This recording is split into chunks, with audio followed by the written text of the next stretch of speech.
Hello students, welcome to my next class. ఈ వీడియోలో మన topic physical, chemical and biological characteristics of water.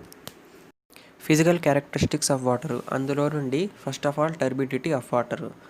So turbidity అంటే జనరల్గా ఏం లేదు, మురికి అన్నమాట. అంటే వాటర్ అనేది మనందరికీ తెలుసు ఒక ట్రాన్స్పరెంట్ సబ్స్టెన్స్. అంటే మనము బయట నుంచి చూస్తే ఆ వాటర్ ఎంత ప్యూరిఫైగా ఉంటే అంత మనకు క్రిస్టల్ క్లియర్గా కనిపిస్తుంది అన్నమాట. వాటిలో ఏమేమి ఉన్నాయి, ఏమేమి తేలుతున్నాయి, ఒకవేళ ఇంప్యూరిటీస్ ఉంటే, ఒకవేళ సాలిడ్స్ ఉంటే ఓకేనా, ఒకవేళ ఏమీ లేకపోతే లోపలంతా మనకు క్లియర్గా కనిపిస్తుంది అనమాట. సో టర్బిడిటీ అనే ప్రాపర్టీ ఏంటంటే వాటిల్లో ఉండే క్లౌడీనెస్ని చూపిస్తుంది. సో వాటర్ మురిగ్గా అయిపోతుంది అనుకోండి, బయట నుంచి మనకు దాని రంగు మాత్రమే కనిపిస్తుంది, లోపల ఏమి ఉన్నాయో మనకు అర్థం కాదనమాట. సో అది టర్బిడిటీ. ఈ టర్బిడిటీని మనము టర్బిడిటీ రాడ్తో మెజర్ చేస్తాం, లేకపోతే టర్బిడిటీ మీటర్తో మెజర్ చేస్తాము ఆప్టికల్ అబ్జర్వేషన్స్ ద్వారా. అండ్ దీంట్లో ఉండే సస్పెండెడ్ మ్యాటర్ని మనము పార్ట్స్ పర్ మిలియన్ అనే యూనిట్స్లో మనం తీసుకుంటాం, రిప్రజెంట్ చేస్తాము. లేకపోతే mg/l అంటే మిల్లీగ్రామ్ పర్ లీటర్. 1 లీటర్లో ఎన్ని మిల్లీగ్రామ్స్ ఆఫ్ సస్పెండెడ్ మ్యాటర్ అంటే తేలియాడే మ్యాటర్ అనమాట. So for water pp and mg/l are approximately equal. So దీనికి సంబంధించిన స్టాండర్డ్ యూనిట్ ఏంటంటే 1 లీటర్ ఆఫ్ డిస్టిల్డ్ వాటర్లో 1 milligram of finely divided silica ఎంత ప్రొడ్యూస్ అయ్యింది అని చెప్పేదే ఒక స్టాండర్డ్ యూనిట్. ఈ టర్బిడిటీని మెజర్ చేయడానికి 2 టైప్స్ ఆఫ్ ఇన్స్ట్రుమెంట్స్ అవైలబుల్లో ఉన్నాయి, turbidity rod and turbidity meter. Turbidity rod, so it can easily measured in the field with the help of turbidity rod. It consists of aluminum rod which is graduated as to give turbidity directly in silica units. So మనకు డైరెక్ట్గా silica యూనిట్స్లోనే అంటే mg/lలోనే మనకు ఒక స్టాండర్డ్గా ఈ amount of turbidity అనేది ఇవ్వడం జరుగుతుంది. దీంట్లో ఒక అల్యూమినియం రాడ్ అనేది ఉంటుంది.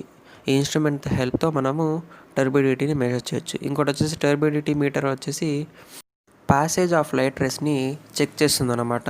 అంటే ఒకవేళ లైట్ రేస్ అనేవి ఆ యొక్క బీకర్లో ఏదైతే ఆ వాటర్ ఉందో, టర్బిడ్ వాటరు, దాని నుంచి ఎంత మేరకు పాస్ అవుతుంది అని చెప్పేసి మనం చెక్ చేస్తాం అనమాట ఈ టర్బిడిటీ మీటర్ ద్వారా. ఒకవేళ ఎంతైతే మనకు వన్ సైడ్ నుంచి వచ్చి ఇంకో సైడ్ నుంచి పాస్ అయ్యాయో అంత అమౌంట్లో రేస్ పాస్ అయితే అంత అమౌంట్ ఆఫ్ ప్యూర్ వాటర్ మన దగ్గర ఉంటుందన్నమాట. సో ఈ విధంగా లైట్ రేస్ ద్వారా చెక్ చేస్తాం. టర్బిడిటీ మీటర్స్ 4 టైప్స్ ఉన్నాయి.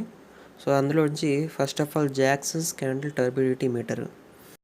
ఈ జాక్సన్స్ టర్బిడిటీ మీటర్లో height of the water column అంటే సర్ఫేస్ ఏరియా నుంచి బాటమ్ ఆఫ్ ద సెడిమెంట్ వరకు హైట్ ఎంత ఎక్కువగా ఉంటే వాటర్ అంత లెస్ టర్బిడ్ అని చెప్పేసి. అండ్ అలాగే లైట్ పాత్ అనేది ఎంత ఎక్కువగా ట్రావెల్ చేస్తుంది అనుకోండి, longer the light path lower the turbidity. Such a turbidity meter cannot measure turbidites lower than 25 JTU. Okay na, JTU means Jackson's turbidity units అనమాట. సో అండ్ మినిమం టర్బిడిటీ ఉండాలన్నమాట వాటర్లో. అటువంటి వాటికే ఈ జాక్సన్స్ క్యాండిల్ టర్బిడిటీ మీటర్ అనేది ఉపయోగపడుతుంది. ఒకవేళ 25 JTU కంటే కూడా తక్కువగా ఉందనుకోండి టర్బిడిటీ యూనిట్స్, సో అటువంటి దాన్ని ఈ Jackson's candle turbidity meter measure చేయలేదు, ఇది సూటబుల్ కాదు. So it can be used for natural sources only and cannot be used to measure the turbidity of treated water supplies. Already the treated water supplies ఏవైతే ఉంటాయో, treatment జరిగిన ఉంటాయో వాటికి ఇవి measure చేయలేమన్నమాట. సో న్యాచురల్ సోర్సెస్ నుంచి వచ్చే వాటర్ని మాత్రమే ఇది మెజర్ చేయగలుగుతుంది. Okay, for which Baylis turbidity meter or modern nephelometers are used. అంటే ట్రీటెడ్ వాటర్ సప్లైస్ ఏవైతే ఉంటాయో వాటికి ఇవైతే ఉపయోగపడవు, బెయిలీస్ అండ్ మోడర్న్ నెఫ్లోమీటర్స్ అయితే ఉపయోగపడతాయి. అవి మనం నెక్స్ట్ ఇప్పుడు స్టడీ చేయబోతున్నాం. Next Baylis turbidity meter. దీంట్లో మనం ఏం చేస్తామంటే 2 గ్లాస్ ట్యూబ్స్ తీసుకుంటాం.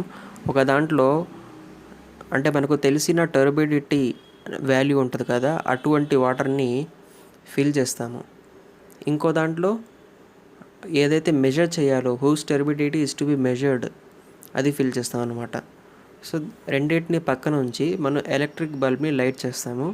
దాని తర్వాత పైన చూసేసరికి మనము బ్లూ కలర్ని అబ్జర్వ్ చేస్తాం అనమాట. ఈ విధంగా మనము టర్బిడిటీని మెజర్ చేస్తాము బెయిలీస్ టర్బిడిటీ మీటర్ ద్వారా. సో ల్యాబొరేటరీలో మనం ఏ విధంగా చేస్తామో అది నేను నెక్స్ట్ క్లాస్లో మేబీ వీడియోస్ తీసుకొస్తాను, మీకు ఇంకా క్లియర్ కట్గా అర్థమవుతుంది. ఇప్పుడు జస్ట్ వాట్ ఈజ్ వాట్ అనేది మీరు అర్థం చేసుకోండి. అంటే ప్రొసీజర్ ఏ విధంగా ఉంటుంది టర్బిడిటీని మెజర్ చేయడానికి ఒక ఇన్స్ట్రుమెంట్లో అని చెప్పేసి మాత్రమే చెప్తున్నాను. దాని తర్వాత మోడ్రన్ నెఫెలోమీటరు, ఇది మనము లెస్ దాన్ 1 యూనిట్ టర్బిడిటీ కోసం కూడా ఉపయోగించవచ్చు. అంటే దాని అర్థం ఏమైంది, ఇది ఎక్కువ అంటే యాక్యురేట్ వాల్యూస్ని ఇస్తుంది, టర్బిడిటీని యాక్యురేట్గా మెజర్ చేస్తుంది. ఇన్ టర్మ్స్ ఆఫ్ ఎన్టీయూ కూడా మెజర్ చేయొచ్చు, ఎఫ్టీయూ కూడా. NTU nephelometer turbidity units, FTU formazin turbidity units. Radio turbidity meter, so river water has maximum amount of turbidity, అంతే కదా. సో రివర్ వాటర్ని మెజర్ చేయడానికి మనము ఈ రేడియో టర్బిడిటీ మీటర్ని యూజ్ చేస్తాము. ఫిజికల్ క్యారెక్టరిస్టిక్స్లో సెకండ్ క్యారెక్టరిస్టిక్ వచ్చేసి కలర్ అన్నమాట. సో ఈ కలర్ అనేది మన వాటర్లో అబ్జెక్షనబుల్, అంటే నాకు అంత సూటబుల్గా ఉండదు. సో ఎంత కలర్లెస్గా వాటర్ ఉంటుందో అంత నాకు తాగడానికి యూజ్ చేయడానికి ప్రిఫరబుల్ అనమాట. ఎంత కలర్డ్గా ఉంటుందో అంత నాకు హెల్త్కి అన్ఈజీగా ఉంటుంది.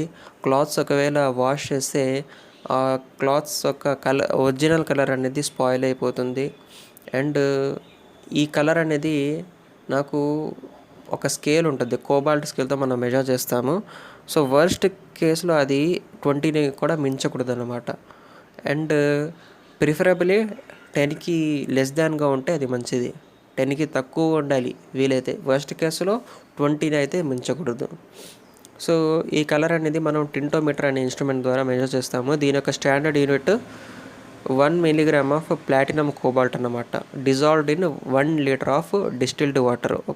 1 లీటర్ ఆఫ్ డిస్టిల్డ్ వాటర్లో 1 milligram of platinum cobalt dissolve అయితే, సో అటువంటి వాటిని మనము ప్లాటినం కోబాల్ట్ యూనిట్స్తో మెజర్ చేస్తాము. సో ఇవి ఎక్కువగా ఉండకూడదు అన్నమాట. Next characteristic taste and odour. So taste and odour అనేది ఎక్కువ డిఫరెన్స్ చూపించకూడదు. సో ఆర్డర్ అంటే ఫౌల్ స్మెల్ మరీ ఎక్కువగా వస్తుంది అనుకోండి, అది మనం వాడటానికి మనకు అంత సూటబుల్ కాదనమాట. సో ఈ extent of taste or order అనేది ఏదైనా వాటర్ శాంపిల్లో ప్రజెంట్ అయితే ఎలా మెజర్ చేస్తామంటే ఆర్డర్ ఇంటెన్సిటీ అనే యూనిట్తో మెజర్ చేస్తామన్నమాట. అది వచ్చేసి థ్రెషోల్డ్ నెంబర్తో రిలేట్ అయి ఉంటుంది. సో థ్రెషోల్డ్ నెంబరు ఎప్పుడు ఏంటంటే 1 ఉండాలన్నమాట. అండ్ వరస్ట్ కేసులో 3 కంటే కూడా ఎక్కువగా మించకూడదు. లాస్ట్లో మెన్షన్ చేసిన చూడండి.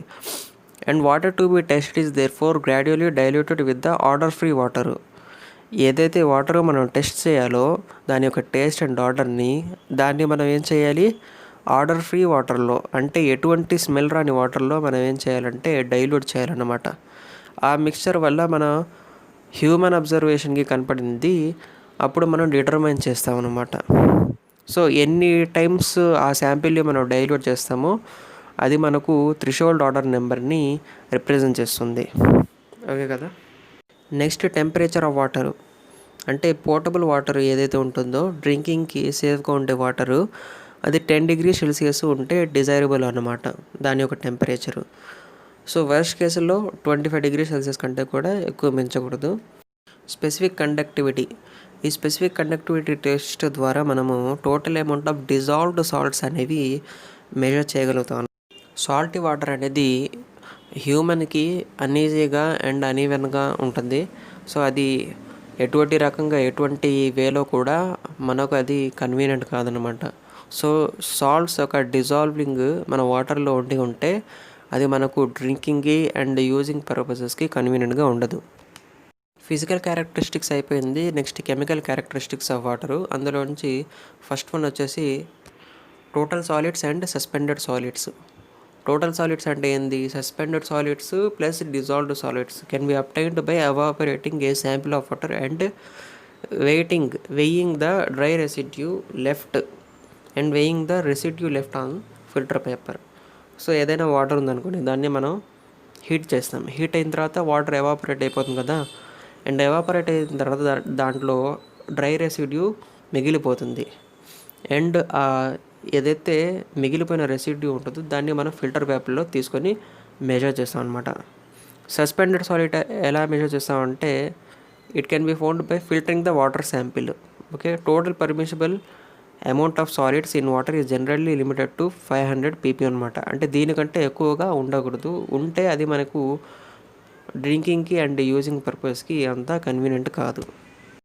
సస్పెండెడ్ సాలిడ్ అంటే ఏవైతే తేలియాడుతున్నాయో, సస్పెండ్ అయి ఉంటాయో మన వాటర్లో, అటువంటి సాలిడ్స్ అనమాట. కొన్ని వచ్చేసి మన నేకెడ్ ఐకి విజిబుల్గా ఉండవు, కొన్ని వచ్చేసి నేకెడ్ ఐకి విజిబుల్గా ఉంటుంది. ఓకే కదా. Next pH value of water.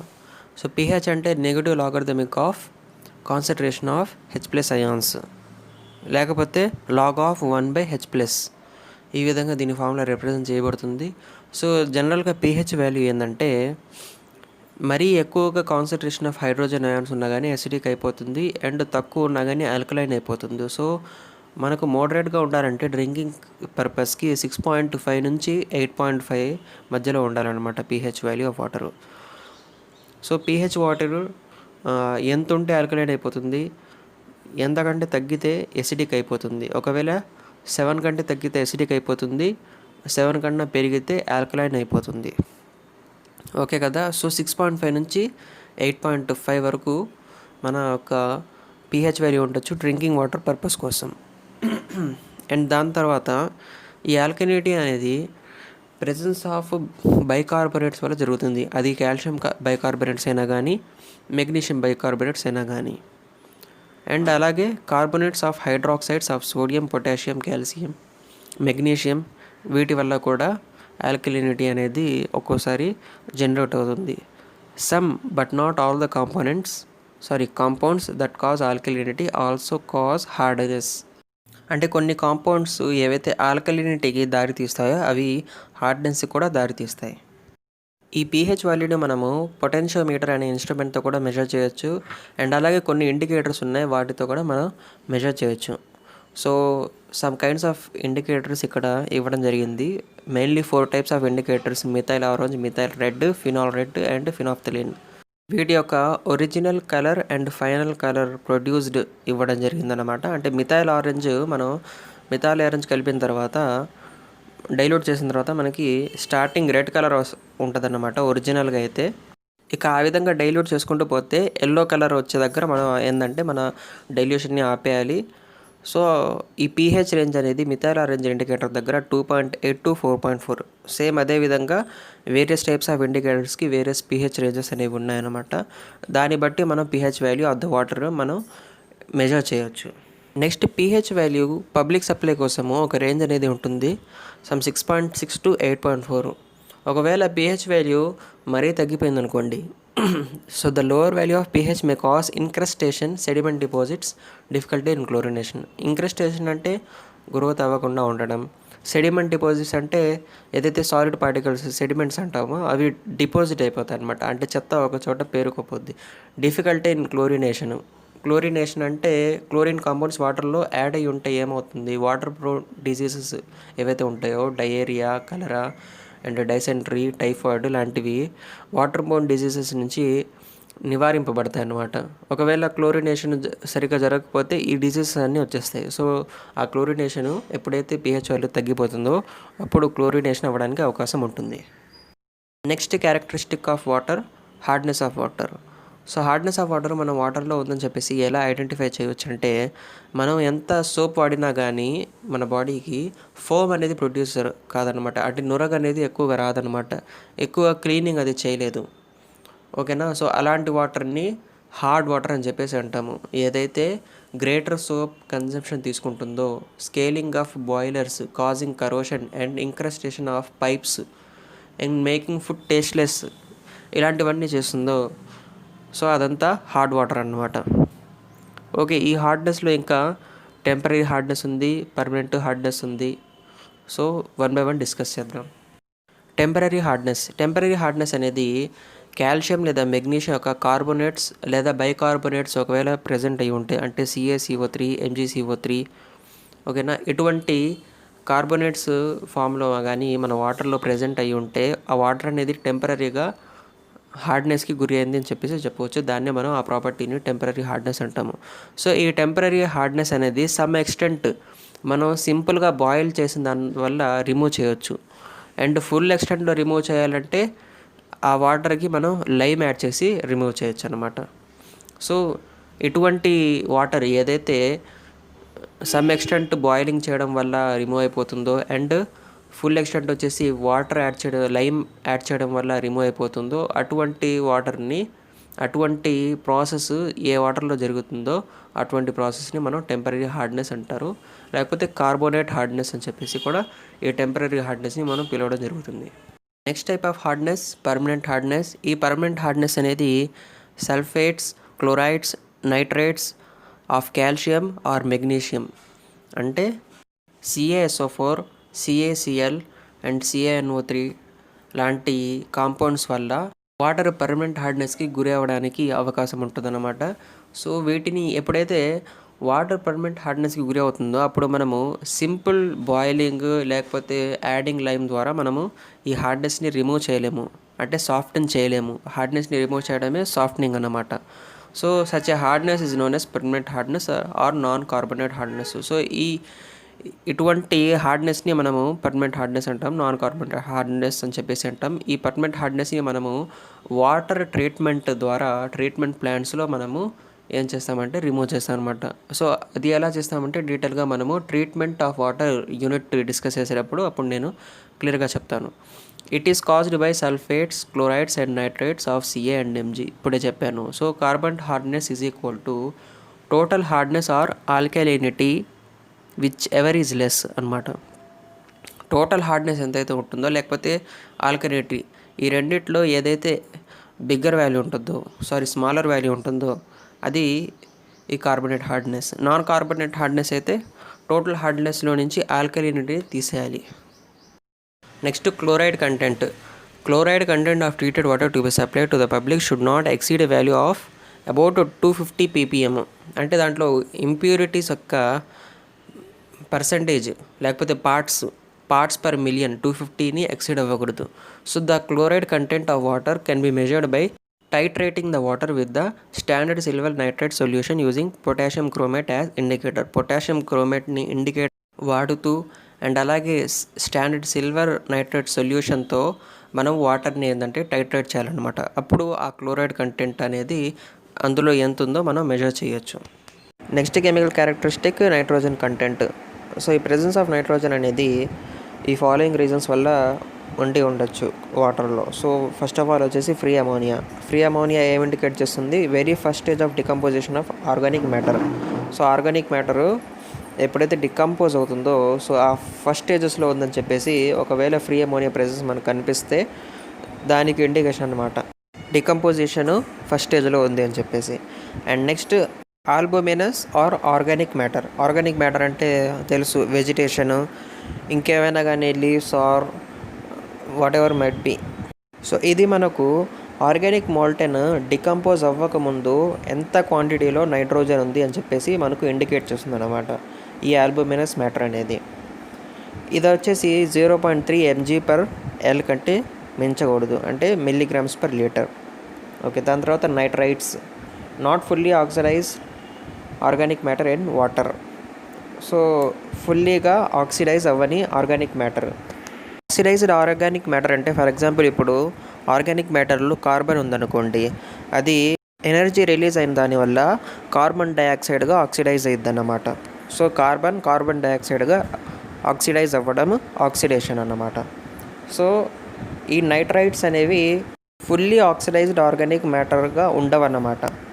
Nitrites it indicates fully oxidised organic matter in water representing old pollution. అంటే నైట్రేట్స్ ఒకవేళ ఉంటే దాంట్లో ఆక్సిడైజ్డ్ ఆర్గానిక్ మ్యాటర్ ఉంది అని చెప్పేసి ఆ వాటర్లో మనం అర్థం చేసుకోవాలన్నమాట. ఓకే, నైట్రైట్స్ అండ్ నైట్రైట్స్ మధ్య డిఫరెన్స్ ఏంది? నైట్రైట్స్ అనేవి న్యాచురల్లీ అక్కరింగ్ కెమికల్ కాంపౌండ్స్ అనమాట, అంటే పొటాషియం నైట్రైట్, సోడియం నైట్రైట్ లాంటివి. బట్ నైట్రైట్స్ అనేవి నైట్రోజన్ ఏవైనా 3 ఆక్సిజన్ యాటమ్స్తో బాండింగ్ ఫామ్ చేస్తుంది కదా, అంటే NO3- అలాంటివి, వాటిని నైట్రైట్స్ అని చెప్పేసి అంటాము. నెక్స్ట్ వచ్చేసి metal and other chemical substances in water. Iron వచ్చేసి 0.3 parts/million. ఒకవేళ దానికంటే ఎక్సెస్గా ఉంటే ఏమవుతుంది? డిస్కలరేషన్ ఆఫ్ క్లాత్స్ అనేవి వాటి యొక్క ఒరిజినల్ కలర్ని కోల్పోతాయి. అలాగే manganese 0.05 parts per millions, copper 1.3 ppm, sulphate 250 ppm, fluoride 1.5 ppm. ఇవన్నీ పర్మిసిబుల్ లిమిట్స్ అనమాట. ఐరన్కి ఫ్లోరైడ్కి ఎస్పెషల్గా వాటిని మించితే ఏమవుతుంది అని చెప్పేసి రీజన్ ఇవ్వడం జరిగింది. ఒకవేళ ఫ్లోరైడ్ ఎక్సెస్ అవుతే ఏమవుతుందంట, హ్యూమన్ బీయింగ్స్ యొక్క lungs and other respiratory organs ఏవైతే ఉంటాయో, అంటే ఎక్కడి నుంచి అయితే మనం అంటే ఏ ఆర్గన్స్ వల్ల మనం శ్వాస తీసుకుంటామో మన బాడీలో, సో అటువంటి ఆర్గన్స్ని రెస్పిరేటరీ ఆర్గన్స్ అంటాము. సో ఓవరాల్గా ఫ్లోరైడ్ ఎక్సెస్గా ఉంటే మనకు మంచిది కాదన్నమాట మన హెల్త్కి అంతా. ఫ్లోరైడ్స్ గురించి ఇంకొంచెం చెప్పుకుంటే, ఫ్లోరైడ్ కాన్సన్ట్రేషన్ అనేది 0.8 to 1 ppm కంటే తగ్గిపోయింది అనుకోండి, డెంటల్ క్యావిటీస్ ఫామ్ అవుతాయి. ఒకవేళ 1.5 కంటే మించింది అనుకోండి, spotting and discolouration of టీత్స్లో spots and అలాగే డిస్కలరేషన్, కలర్ మారిపోవడము అటువంటివి జరుగుతాయి. సో ఆ డిస్కలరేషన్ ఆఫ్ టీత్నే మనము ఫ్లోరోసిస్ అనే వ్యాధితో చెప్పుకుంటాం. దాని తర్వాత డిజాల్వ్డ్ గ్యాసెస్.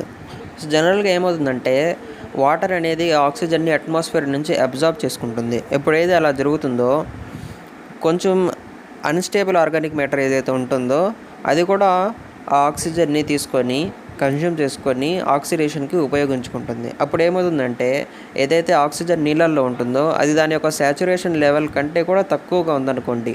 శాచురేషన్ లెవెల్ అంటే తడిగా ఉండడం అనమాట.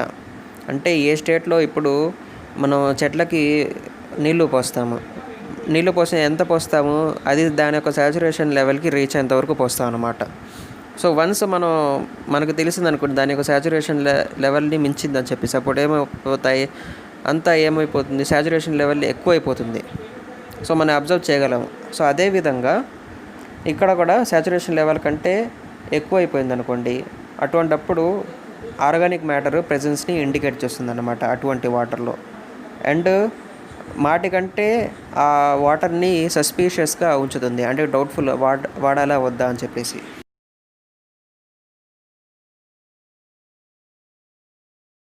ఏదైనా వాటర్ శాంపిల్లో మనము ఎంత అమౌంట్ ఆఫ్ ఆర్గానిక్ మ్యాటర్ ఉంది అని చెప్పేసి ఎస్టిమేట్ చేయాలనుకోండి, మనం ఏం చేస్తామంటే ఆ శాంపిల్కి ఆక్సిజన్ సప్లై చేసి, అండ్ దాని తర్వాత దాంట్లో ఉన్న ఆర్గానిక్ మ్యాటర్ ఎంత ఆక్సిజన్ని కన్జ్యూమ్ చేసుకుంది, ఎంత ఆక్సిజన్ కన్జ్యూమ్ చేసుకుంటుంది, ఎంత డిమాండ్ ఉంటే అంత కన్జ్యూమ్ చేసుకుంటుంది అనమాట. సో ఓవరాల్గా దాన్నే మనము బయాలజికల్ ఆక్సిజన్ డిమాండ్ అని చెప్పేసి అంటాము. ఓకే.